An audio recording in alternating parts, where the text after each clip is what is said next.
أعوذ بالله من الشيطان الرجيم. بسم الله الرحمن الرحيم.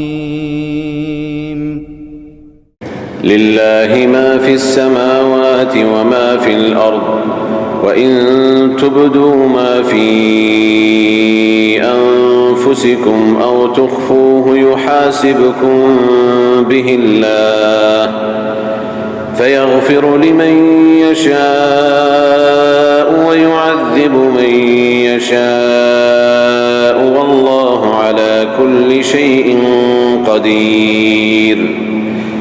آمن الرسول بما أنزل إليه من ربه والمؤمنون كل آمن بالله وملائكته وكتبه ورسله لا نفرق بين أحد من رسله وقالوا سمعنا وأطعنا غفرانك ربنا وإليك المصير. لا يكلف الله نفسا إلا وسعها لها ما كسبت وعليها ما اكتسبت ربنا لا تؤاخذنا إن نسينا أو أخطأنا ربنا ولا تحمل علينا إصرا كما حملته على الذين من قبلنا ربنا ولا تحملنا ما لا طاقة لنا به واعف عنا واغفر لنا وارحمنا أنت مولانا فانصرنا على القوم الكافرين. بسم الله الرحمن الرحيم. الحمد لله رب العالمين والصلاة والسلام على سيدنا محمد وعلى آله وصحبه أجمعين. إخواني أخواتي السلام عليكم ورحمة الله وبركاته. طبتم وطاب ممشاكم وتبوأتم إن شاء الله من الجنة منزلا. Je suis désolé pour le petit retard. J'étais à Caen dans le nord de la France et puis malheureusement les frères ils ont décalé et j'ai raté le train. Donc excusez-moi pour ce petit retard. La première chose. La deuxième chose, c'est que je suis content déjà de découvrir cette petite communauté, cette petite mosquée, cette petite salle.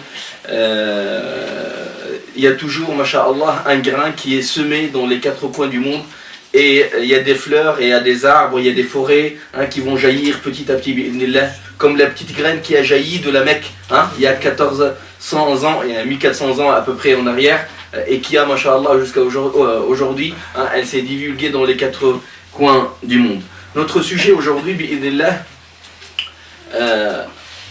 est intitulé « Je suis musulman ». Je suis musulman. Qu'est-ce que je peux faire pour l'islam ? Je suis musulman. Qu'est-ce que je peux faire pour l'islam ? Je fais des fois des séances de formation et dans le développement personnel et on dit qu'une question, on ne peut pas l'arrêter. On ne peut pas arrêter une question. Il y a toujours notre inconscient, il va chercher la réponse. Je vous propose de réfléchir avec moi par rapport à cette question. Nous sommes tous des musulmans. Qu'est-ce qu'on peut faire pour l'islam ? Il y a trois mots dans cette question qui sont lourds, qui donnent sens à la question. D'abord, musulman. Le second, c'est islam. Et le troisième, faire. Ou qu'est-ce que je peux faire ? Il y a aussi un quatrième mot. Je peux. Je peux faire. Tout le monde peut faire. Quel que soit son niveau. C'est le thème de notre conférence aujourd'hui. Avant de commencer par détailler, donc, l'islam, c'est quoi ? On a besoin de définir l'islam. C'est trois mots. Pour connaître c'est qui le musulman. D'abord, je dois connaître c'est quoi l'islam. Et pour savoir ce que peut faire un musulman, aussi je dois comprendre l'islam. Et là, on va faire ensemble un travail de fond. On va faire ensemble un travail de fond. On va creuser à l'intérieur, au fin fond de cette religion. On va aller très loin, le plus loin possible. Est-ce qu'on a besoin de traduction en arabe ou pas ? Si, non. Tout le monde est francophone. Ok. Donc,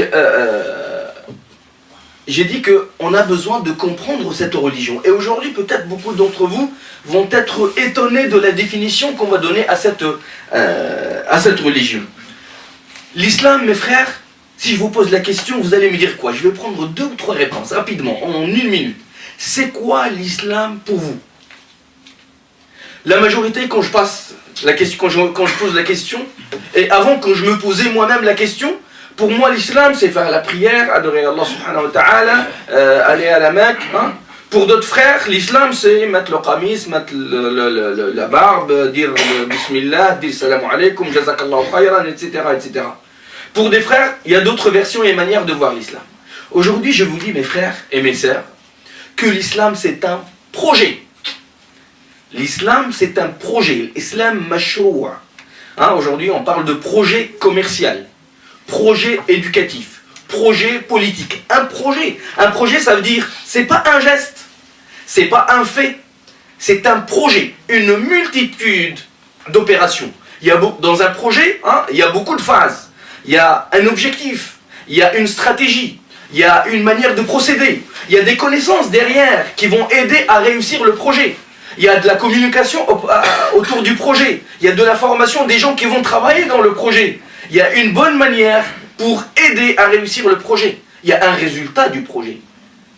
Donc l'islam, mes frères et sœurs, pendant les 400 ou 500 années dernières, de l'âge de la communauté musulmane, on a résumé, limité l'islam à quelques rituels.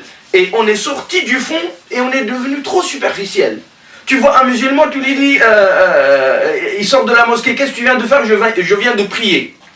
Qu'est-ce qu'a lu l'imam dans la première raka'a? J'en ai oublié. Dans la deuxième raka'a, j'en ai oublié. Il jeûne, hein, il fait le jeûne. À 14h, 15h de l'après-midi, il rentre chez lui.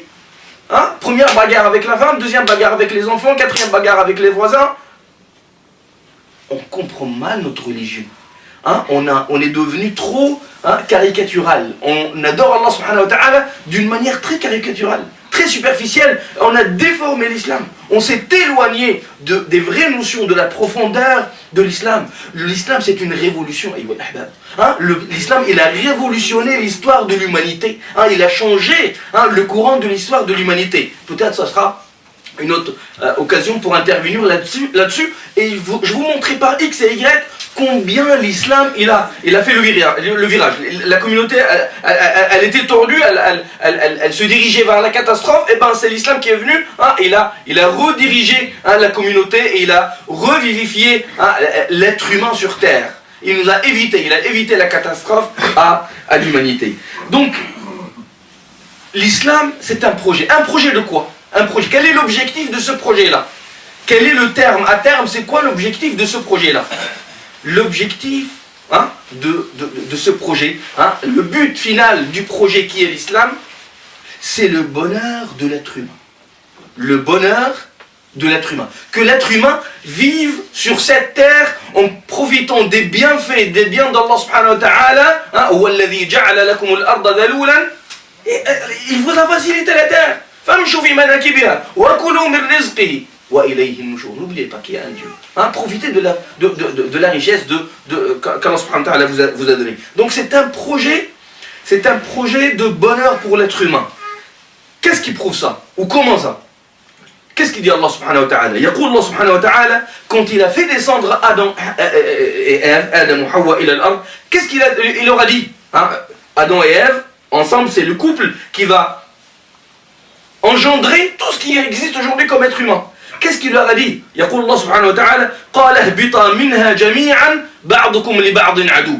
Il y a un ennemi, il y a un combat, il y a le sens du combat, il y a une lutte entre Adam et Ève d'un côté et la force du mal, le diable, l'esprit diabolique, la désobéissance, le fait de sortir de Sirat al-Mustaqim, le fait de refuser d'obéir à Allah subhanahu wa ta'ala, de faire du mal à l'autre, l'orgueilleux, l'arrogant, l'égoïste, c'est ça, et c'est Iblis, tout se concentre dans cette personnalité qui est le diable. Et aujourd'hui, les maladies de l'être humain, c'est quoi? C'est l'égoïsme. Hein, il y a tant de guerres, il y a tant de problèmes. C'est parce que l'être humain, il veut toujours plus. Hein, il a toujours des envies, il veut toujours plus, il ne veut pas se restreindre à ce qui lui suffit. Je reviens au verset. Cette lutte, je vais vous envoyer une guidance. Hein, je vais vous envoyer le système, le projet avec lequel ou grâce auquel vous allez vivre en paix, en bonheur.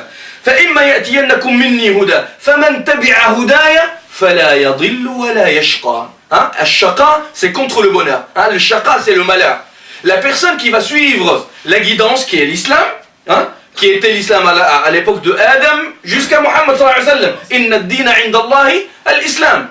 أم كنتم شهداء إذ حضر يعقوب الموت إذ قال لبنيه ما تعبدون من بعدي قالوا نعبد إلهك وإله آبائك إبراهيم وإسماعيل وإسحاق إلها واحدا ونحن له مسلمون. Donc le projet, comme on a dit, hein, il est intitulé l'islam, c'est ça l'islam. Allah subhanahu wa ta'ala, il va envoyer cette guidance aux êtres humains via les prophètes, via les anges puis les prophètes, et les êtres humains qui vont appliquer cette recette du bonheur, ils vont vivre sur le droit chemin, hein, ils vont pas s'égarer, ils vont pas s'éloigner du droit chemin, et vu qu'ils vont pas s'égarer, donc ils vont avoir le bonheur sur terre. Que cherche l'être humain? Pour développer juste ce petit point, l'être humain il cherche globalement 2, 3, 4 choses fondamentaux. Il cherche le confort matériel, hein? Avoir une belle voiture, une belle maison, avoir à manger lors de sa faim, avoir à s'habiller quand il fait froid, le bonheur matériel. Et il veut aussi une paix intérieure, parce que l'argent ne suffit pas. Hein? L'argent ne suffit pas. Monsieur Nobel, hein, qui a créé le prix Nobel, vous entendez aujourd'hui par le prix Nobel, hein, il était à un moment donné une personnalité richissime, hein, peut-être la personne la plus riche du monde. Il est mort, il n'avait pas de famille. Il est mort en malheur. C'est parce que l'argent, tout seul, ne fait pas le bonheur. Donc, l'être humain, il veut une paix intérieure, être apaisé, et il veut un confort matériel, et il veut aussi des solutions à ses problèmes. Quand j'ai un problème, je veux trouver une solution facilement. Qu'est-ce qu'il dit Allah subhanahu wa ta'ala par rapport à la première problématique, au premier objectif, au premier besoin de l'être humain qui est le confort matériel? Yaqul Allah subhanahu wa ta'ala وَلَوْ أَنَّهُمْ آمَنُوا وَاتَّقَوْا. Les personnes qui vont croire, suivre cette guidance, qui vont croire, ça veut dire ils vont s'éloigner de l'égarement, s'éloigner s'éloigner de tout ce qui peut causer le châtiment éternel. ولو أنهم آمنوا واتقوا لفتحنا عليهم بركات من السماوات والأرض. Ceux qui vont croire en Allah subhanahu wa ta'ala et appliquer cette recette qui est l'islam, ils vont vivre, Allah subhanahu wa ta'ala va leur ouvrir les richesses des cieux et de la terre. يقول الله سبحانه وتعالى أيضا على لسان نوح عليه السلام وقلت استغفروا ربكم. Revenez vers Allah, suivez Allah subhanahu wa ta'ala. وقلت استغفروا ربكم إنه كان غفارا يرسل السماء عليكم مدرارا ويمددكم بأموال وبنين ويجعل لكم جنات ويجعل لكم أنهارا. Allah subhanahu wa ta'ala, il vous fait des petits paradis dans cette vie d'ici-bas si vous allez le suivre et s'exécuter à ce qu'il vous demande. Donc la richesse matérielle, elle est liée à l'obéissance à Allah subhanahu wa ta'ala, à suivre cette recette qui est l'islam. Deuxième point, la paix intérieure. Allah subhanahu wa ta'ala, il nous dit, vous avez le confort matériel, mais vous avez besoin d'une certaine tranquillité et sakina et sérénité. Et Allah subhanahu wa ta'ala, vous connaissez tous le verset, Ala bi dhikrillahi tatma'innul qulub. Yartaha al-insan. Avant-hier, j'étais dans la mosquée, à Salat al-Jumu'ah, il y a une personne non musulmane. Il est rentré, il a fait la prière avec nous, il n'était pas encore musulman. Il m'a dit, j'aime la prière, je m'apaise pendant la prière, je me sens serein, je me tranquillise pendant la prière. Et il s'est engagé, petit à petit, dans ce processus. Donc, on a besoin d'invoquer Allah subhanahu wa ta'ala, d'être sur le chemin d'Allah subhanahu wa ta'ala, pour ressentir cette paix intérieure. Yaqul Allah subhanahu wa ta'ala, aydan, pour la solution au problème. La solution au problème, Allah subhanahu wa ta'ala yaqul wa man yattaqillaha, celui qui suit Allah subhanahu wa ta'ala et le craint, et donc il ne s'éloigne pas du chemin. وَمَنْ يَتَّقِ اللَّهَ يَجْعَلْ لَهُ مَخْرَجًا وَيَرْزُقْهُ مِنْ حَيْثُ لَا يَحْتَسِبُ وَمَنْ يَتَوَكَّلْ عَلَى اللَّهِ فَهُوَ حَسْبُهُ. La personne qui va suivre la recette d'Allah subhanahu wa ta'ala, qui va se coller à ce projet-là, contribuer à ce projet-là, eh ben Allah subhanahu wa ta'ala, il va lui trouver des solutions à tous ses problèmes. Il va plus passer la nuit à réfléchir, à trouver des solutions. Allah subhanahu wa ta'ala, lui-même, il va lui ouvrir les portes de ce bonheur. L'islam, c'est un projet du bonheur pour l'humanité. Mais pour protéger, pour que tout le monde vive sur ce bonheur-là, Allah subhanahu wa ta'ala, il nous a mis un système de valeurs pour protéger cette manière de vivre. Un système de valeurs basé sur quoi? Sur le bien et le mal. Les valeurs, ça veut dire c'est les principes. C'est des principes qui s'éloignent de l'égoïsme, de la bassesse, de la terre, et essayent de rejoindre le céleste, essayent de rejoindre le spirituel, essayent de rejoindre le divin d'Allah subhanahu wa ta'ala. Donc Allah subhanahu wa ta'ala, il a instauré, pour protéger cette manière, ce système de vivre, il a instauré un système de valeurs. Un système de valeurs qui est faites le bien, ne faites pas le mal. Il se résume à ça. Le système de valeurs, et c'est ça. Faites le bien et ne faites pas le mal. Allah subhanahu wa ta'ala, qu'est-ce qu'il nous dit? Inna Allah ya'muru bil adli. La justice, c'est un système de valeurs. Pour protéger ton bien, pour protéger ta dignité, pour protéger tes droits. On a besoin de justice. Et Allah subhanahu wa ta'ala a instauré la justice. Wallah aqama as-samawati wal arda bil adl. إذن إن الله يأمر بالعدل والإحسان, la justice et la bienfaisance, faire le bien et bien faire le bien. إن الله يأمر بالعدل والإحسان وإيتاء ذي القربى, vivre en communauté, s'entraider, aider son prochain. Ça c'est le système de valeurs. إن الله يأمر بالعدل والإحسان وإيتاء ذي القربى وينهى, et l'interdit, il y a des interdits. وينهى عن الفحشاء والمنكر والبغي. Et il interdit tout ce qui est vulgaire, tout ce qui s'éloigne de l'fitra, tout ce qui est munkar, qui n'est pas accepté. Tout le monde, même les voleurs, ils savent que voler c'est injuste. Et ils le font malheureusement.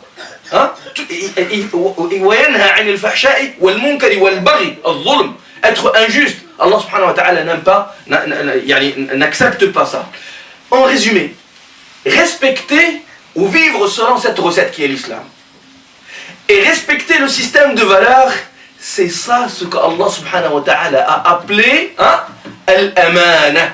Inna aradna al-amanata, on a présenté cette responsabilité qui est de respecter la bonne recette du bonheur et ce système de valeurs. On les a présentés. Inna aradna al-amanata ala samawati, les cieux, wal ardi, et la terre, wal jibali, فأبين أن يحملنها وأشفقن منها وحملها الإنسان. Nous assumons, حملها, c'est un dépôt, c'est une responsabilité vis-à-vis d'Allah subhanahu wa ta'ala. Maintenant, on n'a pas le choix, nous sommes des êtres humains. Et Allah subhanahu wa ta'ala nous a dotés de raison et il nous a dit, c'est votre responsabilité de appliquer la bonne recette pour atteindre le bonheur. C'est pour votre bien, c'est pour notre bien qu'Allah subhanahu wa ta'ala nous a instauré ce système-là. Et pour protéger, comme j'ai dit, nos droits. Donc il y a une responsabilité, il y a la notion de responsabilité. Nous sommes responsables. Allah subhanahu wa ta'ala, le prophète nous dit kullukum ra'in wa kullukum mas'oulun an ra'iyati. Vous êtes tous responsables par rapport à ce dépôt-là. Et vous êtes tous responsables devant Allah subhanahu wa ta'ala. Le fait de protéger, le fait de vivre ce système cet objectif qui est le bonheur, et respecter ce système de valeurs, et protéger ce système de valeurs, c'est ce qu'on appelle soutenir la cause d'Allah subhanahu wa ta'ala. C'est ça, soutenir la cause d'Allah subhanahu wa ta'ala. C'est que tu vis selon l'islam, selon cette bonne recette, cette bonne formule, selon ce projet-là, et le protéger, et le faire propager, pour que le plus de monde profite de ce bonheur-là. Cette notion-là, c'est ce qu'on appelle soutenir la cause d'Allah subhanahu wa ta'ala. Ya ayyuha alladhina amanu kunu ansar Allah. Soyez des gens qui, on va dire, prennent au sérieux, qui soutiennent la cause d'Allah. Faites partie des gens qui soutiennent la cause d'Allah subhanahu wa ta'ala. Soutenir la cause d'Allah subhanahu wa ta'ala, c'est soutenir son projet pour l'humanité. Et protéger ce système-là. يا أيها الذين آمنوا كونوا أنصار الله كما قال عيسى بن مريم للحواريين من أنصاري إلى الله قال الحواريون نحن أنصار الله. Donc nous avons cette responsabilité personnelle à soutenir la cause d'Allah subhanahu wa ta'ala, à soutenir, en fin du compte, on va voir tout à l'heure que c'est la cause de l'humanité. Hein, le bonheur, c'est le bonheur de l'humanité. Le musulman ne vit pas que pour lui. Hein, il vit pour lui, et pour sa famille, et pour sa communauté, et pour l'humanité, et pour le monde. Et tout ça, la cause d'Allah. C'est pour cela quand il dit Allah subhanahu wa ta'ala, Kunu ansar Allah, ça veut dire soutenez tous ces cercles de responsabilité. Soyez présents dans tous ces cercles de responsabilité. Et il nous dit, faites attention. Illa tansuru, si vous assumez pas cette responsabilité, sachez que Allah subhanahu wa ta'ala a déjà donné la victoire. Illa tansuruhu faqad nasarahu Allah.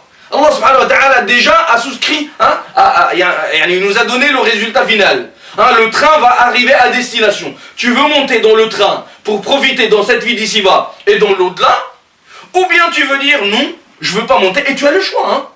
Tu as entièrement le choix de t'engager ou pas. Si tu veux pas t'engager, tu t'engages pas. Personne ne va t'obliger. Celui qui veut suivre cette guidance ou cette guidée, qu'il la suive. Celui qui ne veut pas la suivre, il va assumer la responsabilité le jour du jugement dernier.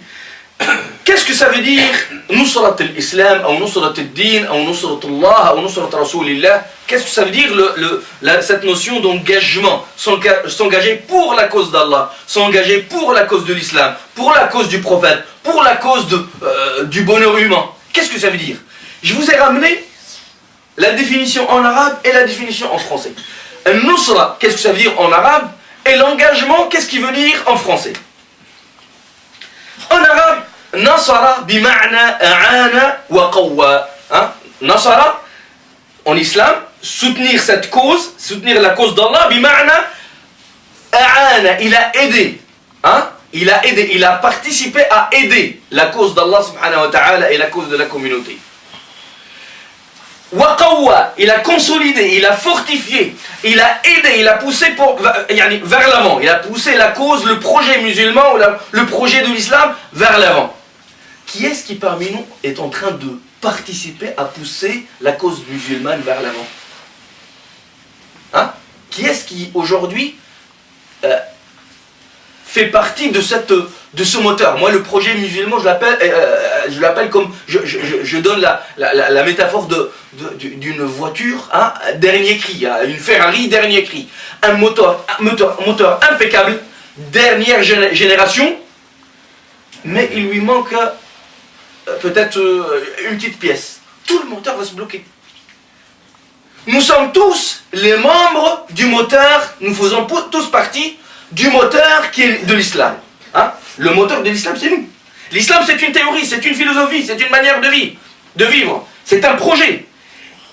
Comme se déplacer, c'est un projet. Aller de telle place à destination à telle destination.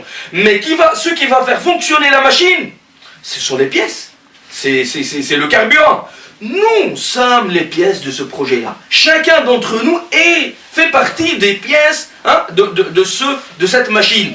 Et à chaque fois qu'il y en a un qui va faillir à sa responsabilité, le moteur il va se bloquer. Il va se ralentir peut-être, et des fois il va même se bloquer. C'est une grande partie. Aujourd'hui, le projet de l'islam, il est en secousse comme ça. Il marche un petit peu, il s'arrête, il marche un petit peu, il s'arrête, comme une voiture en panne. Comme une voiture qui manque de gasoil. Nous sommes tous, comme j'ai dit tout à l'heure, nous faisons tous partie de ce projet-là. En français, l'engagement, qu'est-ce qu'il dit? C'est Larousse qui dit ça. Il dit, l'engagement, c'est un acte par lequel on s'engage pour accomplir quelque chose. Là, c'est un projet qui est l'islam. C'est une promesse. L'engagement, c'est une promesse. C'est une convention, ettifaq, une concertation, une convention. C'est un contrat. Est-ce qu'on a un contrat avec Allah subhanahu wa ta'ala? Personne ne l'a jamais signé. On va voir ça. Personne n'a jamais signé un contrat avec Allah ou avec le prophète sallallahu alayhi wa sallam. Mais on va le voir.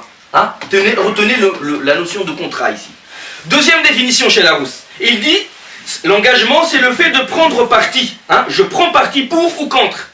Prendre parti. C'est le fait de prendre parti sur un problème politique ou social par son action et ses discours.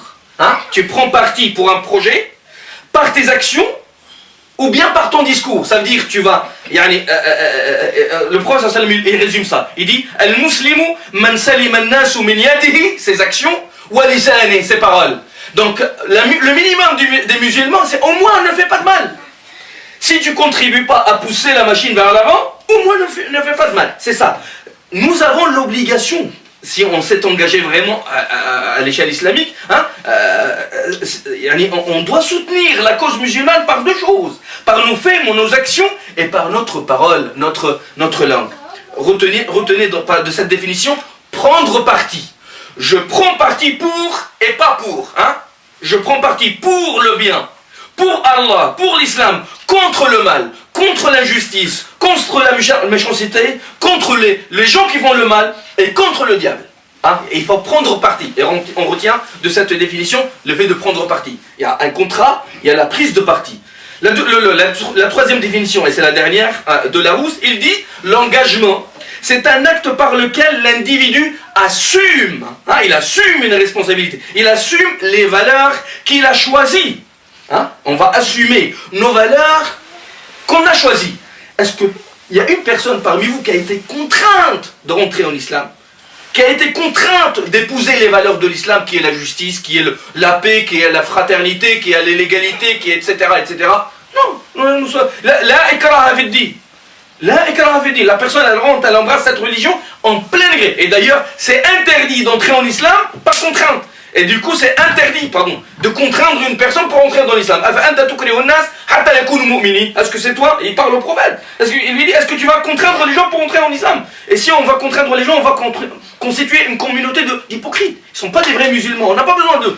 Et l'islam n'a pas besoin d'eux. Donc là, l'engagement, c'est l'acte par lequel l'individu assume les valeurs qu'il a choisies. C'est nous qui avons choisi l'islam. C'est nous qui avons accepté l'islam. C'est nous qui avons assumé ce choix de vie. Et donc, qui assume les valeurs qu'il a choisies et donne, grâce à ce choix libre, un sens à son existence. Le choix qu'on a fait de l'islam, c'est qu'on a donné un sens à notre existence. Les actions qu'on va faire tous les jours, ce sont eux qui vont donner sens à notre vie, à notre existence. Mais la personne qui vit que pour manger et dormir, il n'y a pas de différence entre lui et la vache qui broute. Elle aussi, elle mange et elle dort. Et elle se reproduit. Elle donne des enfants. Et elle a un jour de naissance et un jour de décès. Donc, ce qui donne sens à notre existence, c'est le projet. C'est le projet de semer le bonheur pour moi, pour ma famille, ma communauté, l'humanité et pour le monde. Et c'est ça, comme on a dit tout à l'heure, la cause d'Allah subhanahu wa ta'ala. Pour cette notion de contrat et d'engagement, regardez un hadith qui est rapporté de Sayyidina Ubad ibn Samit radiyallahu anhu. Qu'est-ce qu'il dit? يقول عبادة بن الصامت رضي الله عنه, c'est un Ansari, c'est un compagnon de l'Ansar. Il dit بايعنا رسول الله. بايعنا, qu'est-ce que ça veut dire le bay'a? Le bay'a, c'est donner serment. C'est la notion de contrat. C'est la notion de quoi? De contrat qu'on a dit tout à l'heure. بايعنا رسول الله على السمع والطاعة في العسر واليسر والمنشط والمكره. On a donné serment au prophète sallallahu alayhi wa sallam sur le fait de œuvrer pour la cause de l'islam, quelle que soit la condition, quel que soit l'état là où on est, qu'on soit fil manshati wal makra, qu'on soit fatigué ou pas fatigué, qu'on soit malade ou en bonne santé, qu'on soit vieux ou qu'on soit jeune, dans n'importe quelle condition physique ou matérielle, nous nous engageons pour soutenir la cause de l'islam. Bay'ana Rasulallah ala sam'i wa ta'a. On écoute et on obéit. On cherche toujours l'intérêt de l'islam. Ala sam'i wa ta'a. Fil manshati wal makra wa fil usri wal yusr. Qu'on soit pauvre ou qu'on soit riche. On assume la responsabilité de notre choix et de notre contrat avec Allah subhanahu wa ta'ala. Le contrat là, il a été fait par les compagnons à l'époque du prophète sallallahu alayhi wa sallam, avec le prophète sallallahu alayhi wa sallam. Mais nous, aujourd'hui, il n'y a pas de prophète, sallallahu alayhi wa sallam. Il n'est pas là, il est décédé depuis 1400 ans. On donne ce contrat, on fait ce contrat avec qui? Le prophète, sallallahu alayhi wa sallam, quand il a fait ce pacte, il a fait ce contrat avec les compagnons, le muhajirin ou l'Ansar. Quand il a fait ce pacte, il a fait ce pacte personnel où il a été missionné par Allah. Il a été missionné par Allah subhanahu wa ta'ala. C'est Allah qui lui a dit, prends de leur part un engagement, fais-leur un contrat. C'est pour cela Allah subhanahu wa ta'ala il dit, hein, Inna alladhina yubayi'unaka, la même notion, Inna alladhina yubayi'unaka, ceux qui s'engagent auprès de toi, ceux qui signent le contrat avec toi, ô Muhammad, ô prophète, en fait, ils signent le contrat avec Allah. Inna alladhina yubayi'unaka, innama yubayi'una Allah. Yadullahi fawqa aydihim. C'est Allah subhanahu wa ta'ala qui bénit ce contrat, qui suit ce contrat et qui va voir est-ce qu'ils ont assumé leur responsabilité jusqu'au bout ou pas. Yadullahi fawqa aydihim faman nakatha fa innama yankuthu ala nafsihi. Celui qui ne va pas honorer son contrat avec Allah subhanahu wa ta'ala, il va assumer sa responsabilité le jour du jugement dernier. Donc on va résumer jusque-là. Jusque-là, on a un projet qui est l'islam. L'objectif de l'islam, c'est le bonheur de l'être humain. Musulman, non-musulman, croyant, non-croyant, etc., etc. Ce projet-là, pour l'embrasser, on doit s'engager. On doit s'engager à donner le 100%. C'est un projet, il faut s'engager avec choix. Personne n'est obligé de signer le contrat. Personne n'est obligé. Mais le jour où on signe le contrat, on doit l'assumer jusqu'au bout.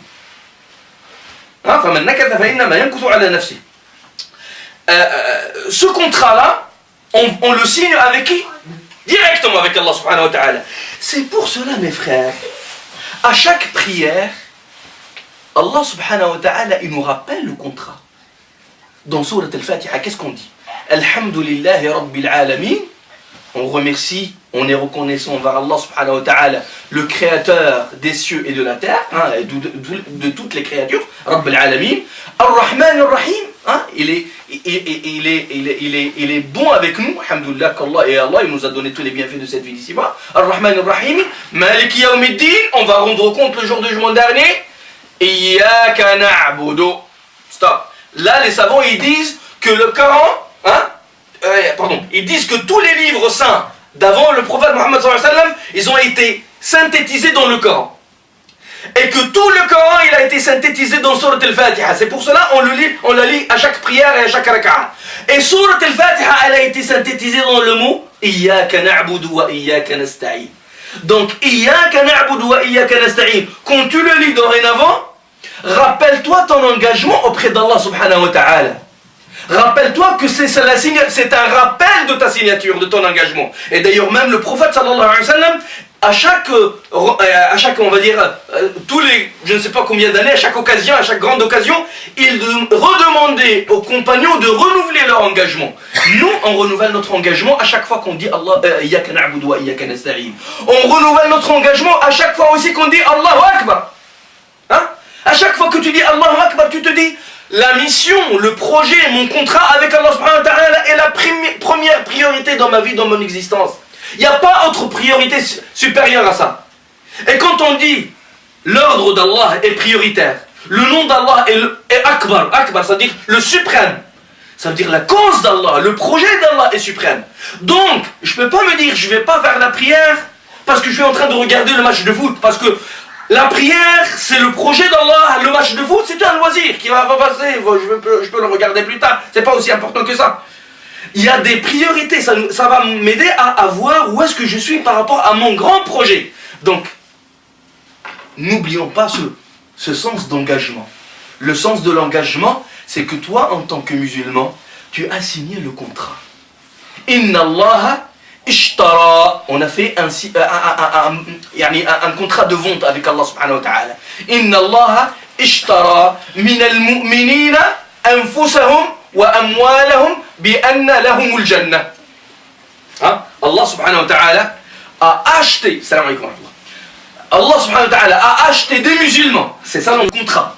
Allah a acheté ta vie, tes biens, tes enfants, tout ce que tu as dans cette vie d'ici-bas, et en contrepartie, Hein? En contrepartie, tu auras le paradis. Tu signes ou tu signes pas. Tu as choisi de signer. Alhamdoulilah, c'est bien. Mais il faut honorer. Inna Allah subhanahu wa ta'ala, il nous parle le langage qu'on comprend. On comprend que le langage de vente et d'achat des biens. Hein? Eh ben, il nous a dit, vas-y. Inna Allah ashtara min al-mu'minina anfusahum bi anna lahumul jannah. C'est ça, c'est notre engagement. Donc après, tu peux pas me dire non, je veux pas faire ceci pour la religion parce que j'ai d'autres priorités personnelles. Non, ça marche pas. Tu t'es engagé dès le début à honorer ton contrat avec Allah subhanahu wa ta'ala. Et on voit que les compagnons, ils ont honoré leur contrat jusqu'au bout. Le jour où Allah subhanahu wa ta'ala leur a demandé de délaisser leurs biens matériels, ils les ont délaissés. Hein? Vous rappelez Sayyidina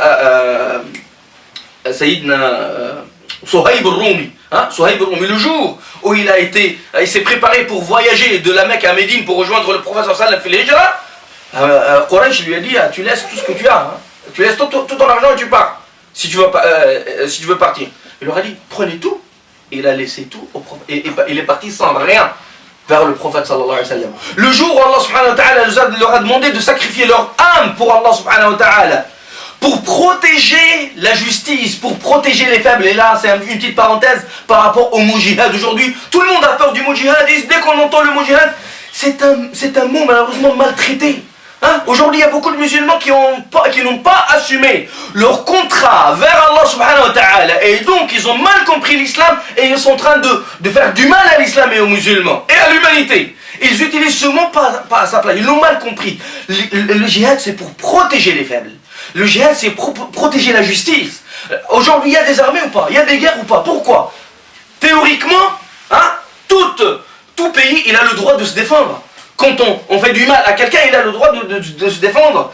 Eh bien, l'islam nous a responsabilisés, il nous a dit, vous avez le devoir de protéger toutes les personnes qui sont faibles, de mettre fin à toutes les injustices. Et là, le djihad, c'est le dernier sens du mot djihad. Avant ce sens-là, qui est le combat, hein, il y a encore 12 sens.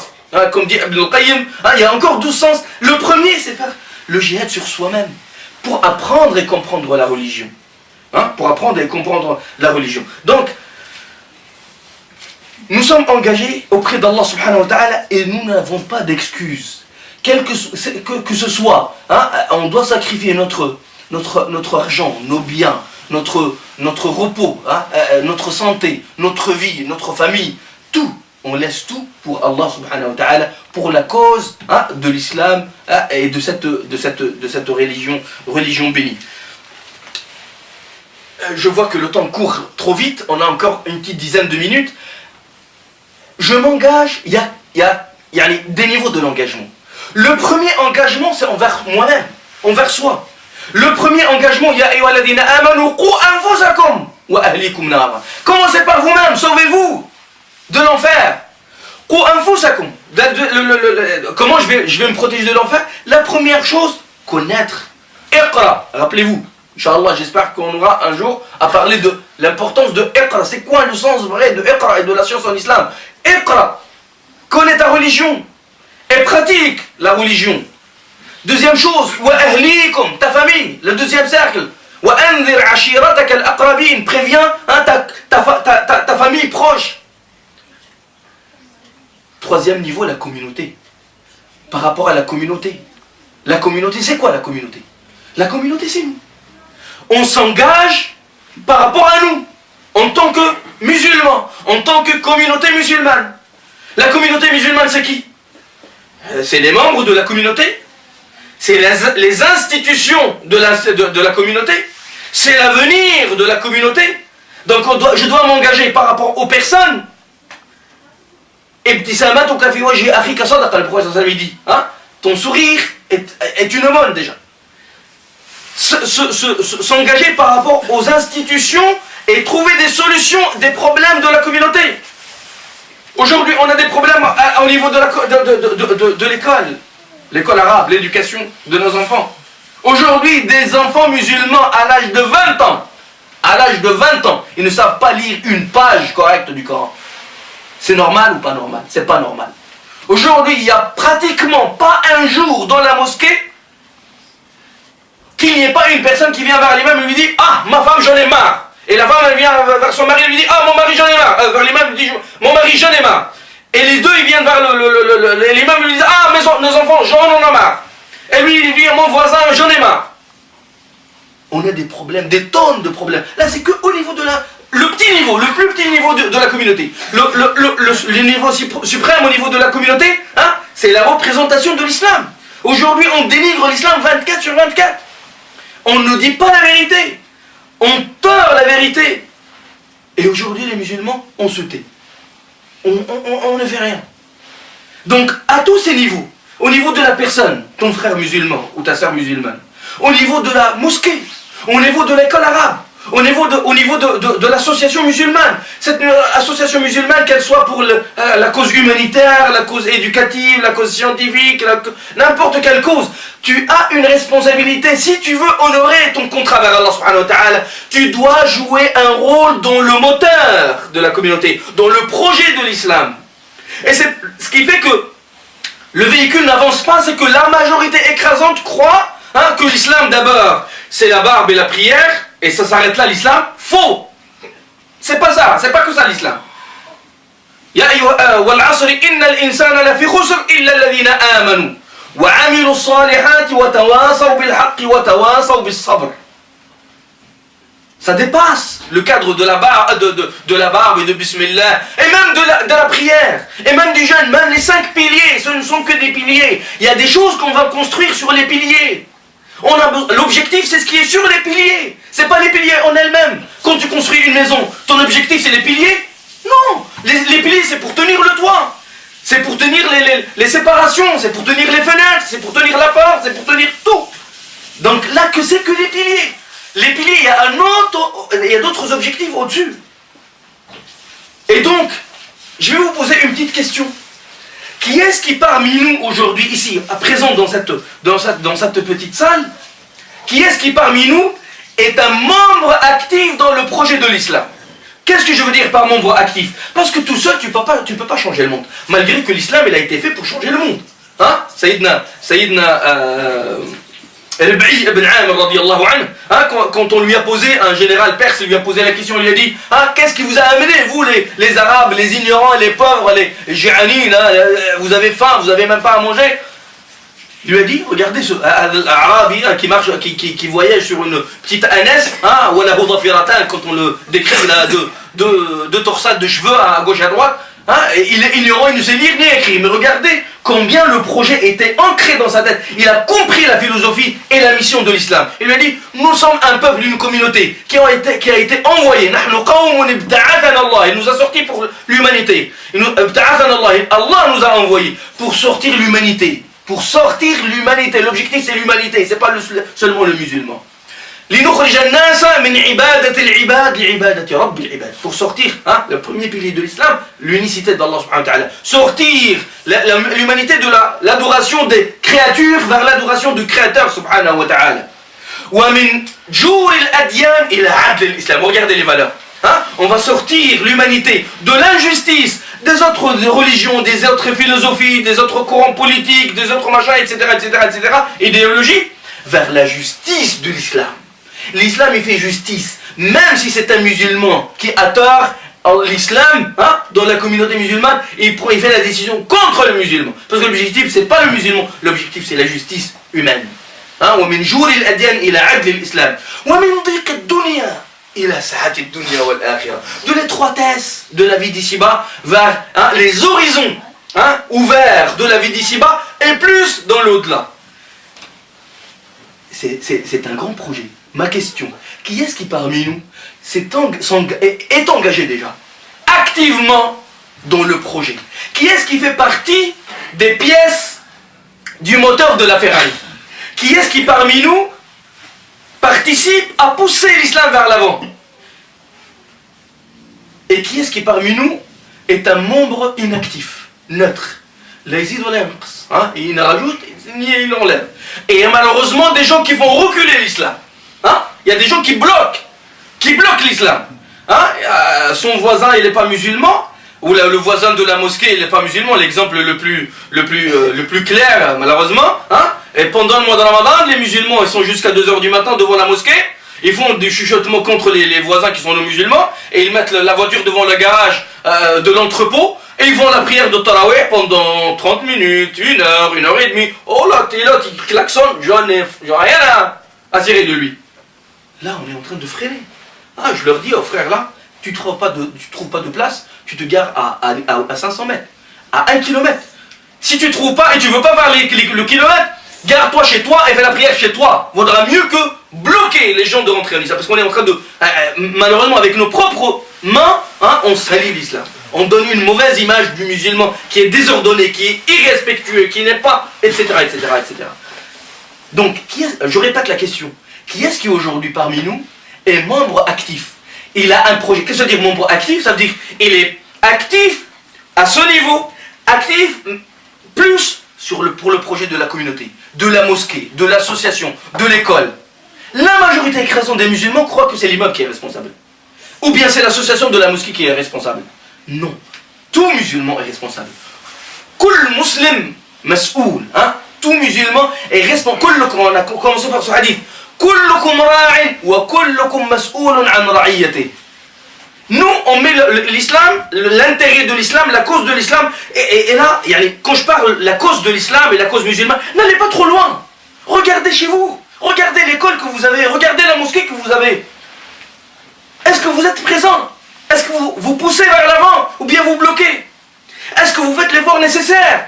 Est-ce que vous mettez votre bien, votre maison, votre voiture, vos enfants sur la table et vous dites je suis prêt à sacrifier mon travail, ma maison, mes enfants, mon repos, ma santé, ma vie pour que le projet de l'association réussisse?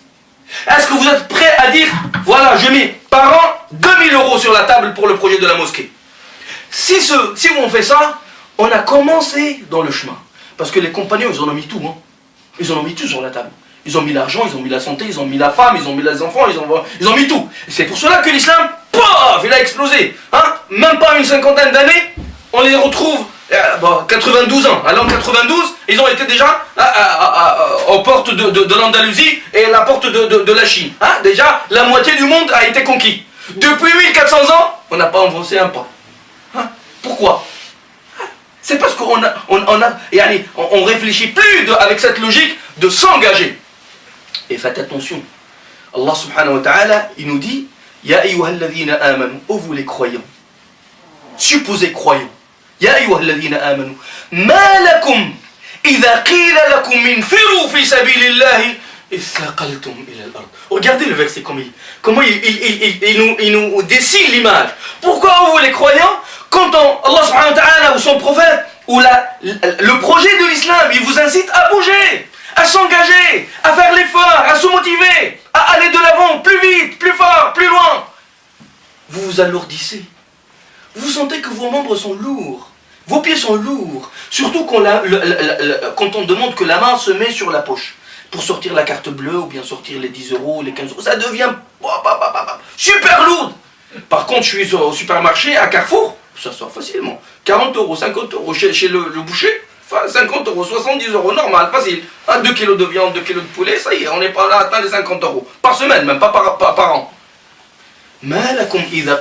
C'est sérieux, moi je considère que ce sujet-là est le sujet le plus important aujourd'hui pour les musulmans. On doit être conscient de ça. La majorité des musulmans, ils ne sont pas conscients. Ils ont perdu ça. Ça y est, il est rentré ici. On n'est plus prêt à engager, mettre tout sur la table. Donc, La ilaha illallah Muhammad Rasulullah. J'ai perdu le fil. La ilaha illallah Muhammad Rasulullah sallallahu alayhi wa sallam. Donc, j'ai dit que les compagnons... voilà, je reprends. يا أيها الذين آمنوا ما لكم إذا قيل لكم انفروا في سبيل الله ثقلتم إلى الأرض أرضيتم بالحياة الدنيا من الآخرة. Vous êtes fous. Vous acceptez la vie d'ici-bas contre l'au-delà. Vous ratez l'au-delà pour l'ici-bas.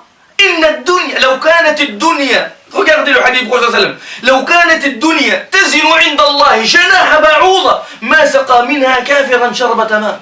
C'est toute la vie d'ici-bas, avec ses Mercedes, avec ses BM, avec ses comptes bancaires à des milliards, avec ses avions, avec ses îles dans le Pacifique, avec de l'eau turquoise, avec toutes ces piscines, tout ça.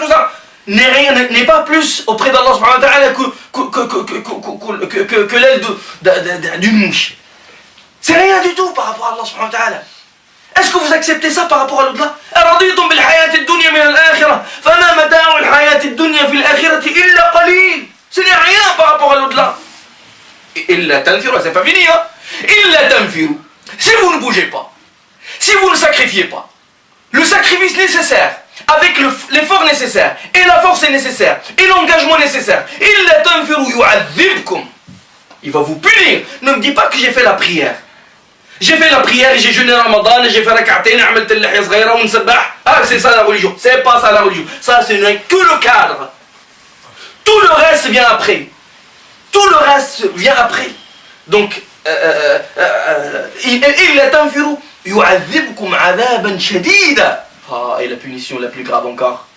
ويستبدل قوما غيركم. Il vous échange. Hein? Allah subhanahu wa ta'ala a donné le message à Bani Israël. Ils n'ont pas assumé la responsabilité, il leur a enlevé ça et l'a mis chez les musulmans aujourd'hui. Si on n'assume pas, Allah subhanahu wa ta'ala il peut nous gicler et ramener autre.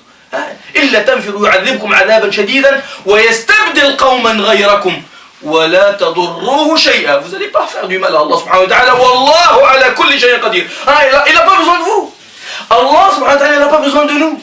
Je vous ai dit tout à l'heure, le train, il a démarré, le train de l'islam, il a démarré depuis 1400 ans, et il va atteindre la destination qui est la victoire finale. Il va atteindre la destination. Si on veut monter, marhaba, si vous voulez monter, bien vous êtes les bienvenus, faire l'effort, s'engager, œuvrer, c'est normal, c'est bien fait. Vous voulez pas, vous voulez rester de côté, eh ben vous descendez du train et laissez le train avancer et vous allez le regretter. Donc, la mosquée, c'est la responsabilité de tous.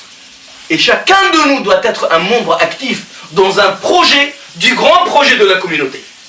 Hein? Qui est la communauté musulmane. Hein? Le projet de l'islam. Tu dois t'engager. Avec ton argent, avec ton effort, avec tes émotions, avec ta science, avec ta contribution, avec ton aide, avec tout. Tu dois donner tout. Et on ne réussira pas avec 50% des efforts. Allah subhanahu wa ta'ala, il nous demande le 100%. Hein? وَأَعِدُّ لَهُمْ مَا اسْتَطَعْتُمْ. Tout ce que vous pouvez le faire. Tout ce que vous pouvez préparer. Et tant que tu as fait que le 99%, tu ne vas pas réussir. Hein? Tu ne vas pas réussir. Donc, je vais m'arrêter ici pour vous laisser une dizaine de minutes pour poser vos questions si vous avez des questions.